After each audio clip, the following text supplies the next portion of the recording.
Hello there, Ray here, and today I have something amazing to show you. In this world, I have compiled every single type of entity in the game and its size and how it compares to the sizes of the other entities around it. This is a continuation of my previous world, which I show every type of block size in the game, which is very helpful. I use that quite a bit. But what I will do is actually go through all these entities and explain them a little bit. Then I'll come back and show some changes I made to the blocks over here, and then I'll explain some uses for these entities. The way that I organize the entities here is similar to the blocks, where I have two rows. One has all the heights in their order, and one has all the different widths with them in order as well. So let's first look at the order of the mobs by their height. So we press F3 and B, we can see the hitboxes of each entity. You can see the giant, he's quite big. He's one of the few entities that you cannot be acquired in survival. And yeah, he's by far the tallest. Then we got the dragon here, which is pretty massive, height-wise as well as width. Now the dragons do also have individual hitboxes within inside them, like their body and stuff. And you can see this in the end dimension by pressing F3 and B as well. So there's just a bunch of different sizes that go with the dragon. And then next up is the gas. You can see it's 4 meters tall. I had to use some skulls to hold the gas in, or else you can kind of push it around and move around even with no AI. Same as the gas, also 4 meters high is this painting, which is the biggest painting. Then we got the Wither over here, and then we also got the Enderman, and we also got a smaller painting, which is only 3 meter high. Then next up is the Iron Golem, and the Wither Skeleton, and the Big Slime, which is pretty unique height as well. Then just smaller than the Big Slime is a 2 meter high painting, as well as Ender Crystal, and slightly smaller is the Elder Guardian. Then we have the skeletons, which are both the same size, armor stand, and then we got a lot of mobs are the same size, which is like the villagers, the illagers, and the zombies, as well as a witch. They're all exactly the same height. And then we got a golem, a snow golem, which is slightly smaller. And then we got a llama here. And then the same size as the player is the blaze. Now there's quite a few mobs or entities that start out as this size, which is like the standard size, the player size. It's like the default size. So stuff like lightning and other stuff will come in as this size, even though they may be bigger later on. Now next up is the creeper, which is even smaller yet than the blaze. And then we got the horse, and the polar bear and the cow are exactly the same height, which is kind of cool. And we got the sheep, and we got a medium-sized slime, and then 1 meter high are the shulker, this fireball, which is the big fireball, and then we got the dragon's fireball, as well as the paintings, the 1x1 as well as the 1x2, both 1 meter tall. Then slightly smaller is the falling sand entity. We can actually see the hitbox in here.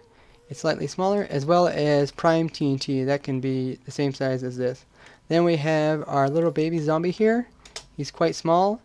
And then we have the yet smaller yet is a pig, a spider, a bat, as well as a parrot, which is kind of unusual. A lot of different sizes there, but they're all the same heights. Then we got the wolf and the guardian. And smaller than those is a squid, which will suffocate if you don't put a block of water there. So I have water beside it. It's the same size as a Sphex. And this here is Evoker's Fang. So like if you summon Evoker's Fangs, it's this thing here. And I just on a long delay, but you can see it's the same height as those two. And then next up is slightly smaller, which is the item frame, which is unique because its width has two different widths. It has this width as well as this width.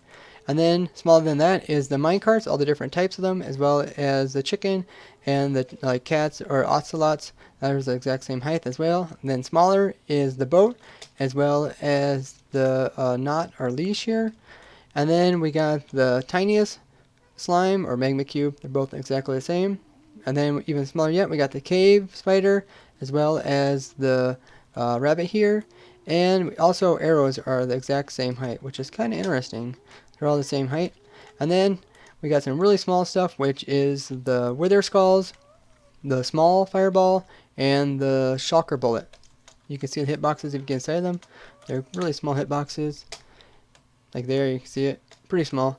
And then we got the two mites, which is the silverfish and the endermite. And then the smallest items in the game are these, which are like the snowballs.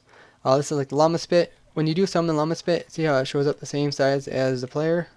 But when the llama will shoot out, it'll be the same size as these other guys here. So that's just when you summon it as when with the command. That's why it shows up this way.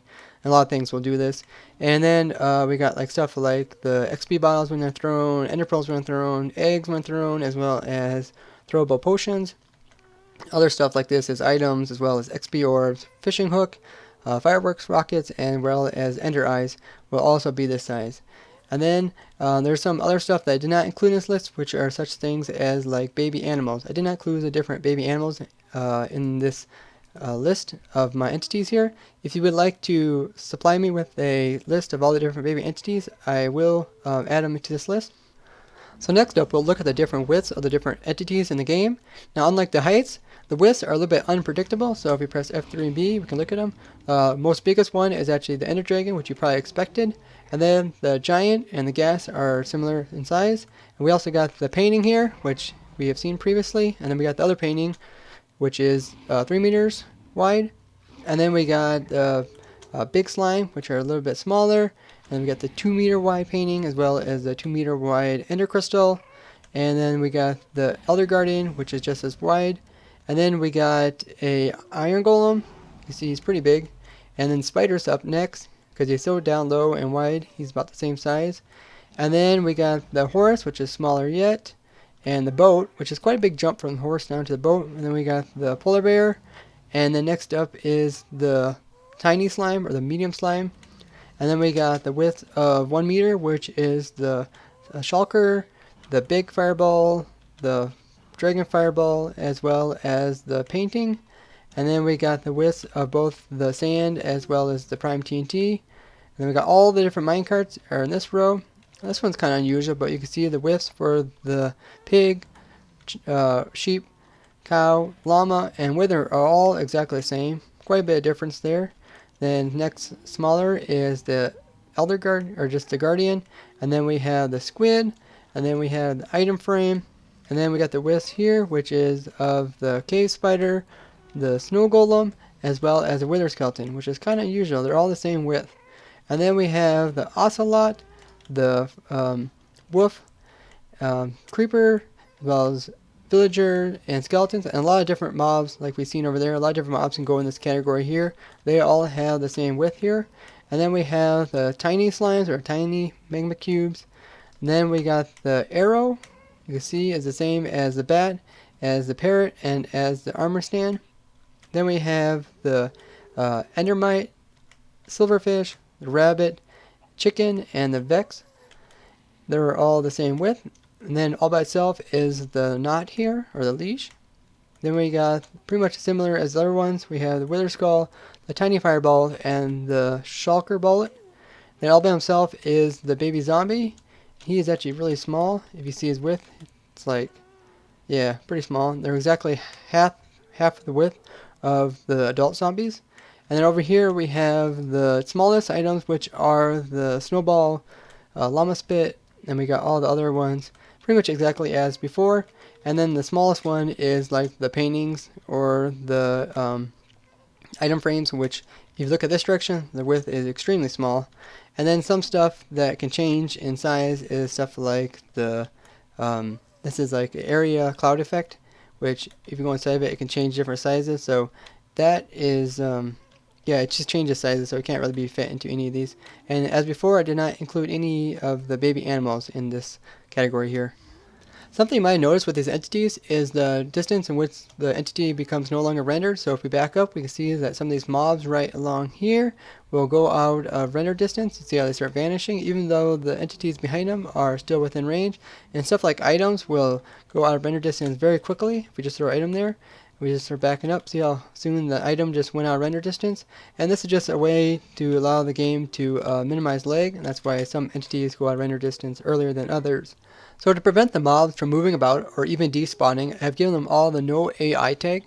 Now this does not affect mobs such as endermites, which I had to actually give a name tag so they wouldn't despawn. And this is one of those name tags I've shown in a previous video, which has like nothing on it. So if I press F3 and H, this will just remove the extra information. So this is what the actual name tag looks like, just like nothing. And then I clicked on endermite, and that's why it has that little thing above it. You can't really see. It looks like there's no name. I showed this in a previous video. It's pretty cool, and I'll link that down in the description if you want to know how to do that.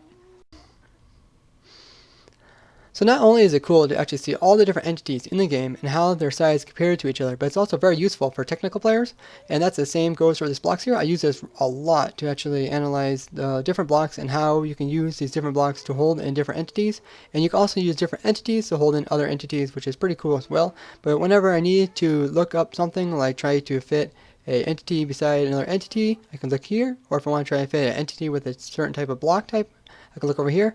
But it's really useful, and I highly recommend getting this world and putting it into your storage just with all your other saves, and whenever you need to refer to something, you can come back to this world and just check it out.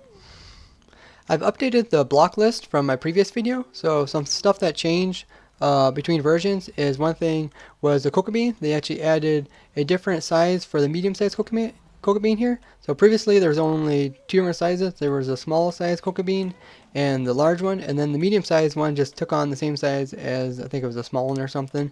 But now they actually added a individual size for the medium sized cocoa bean, which is cool. So I got those in here as well. So we got the medium one there, we got the medium turned to the side there, and we got the medium one turned backwards here. And all these are the same size. These ones are all facing backwards. Another thing they added to this list, I also organized these a little bit differently.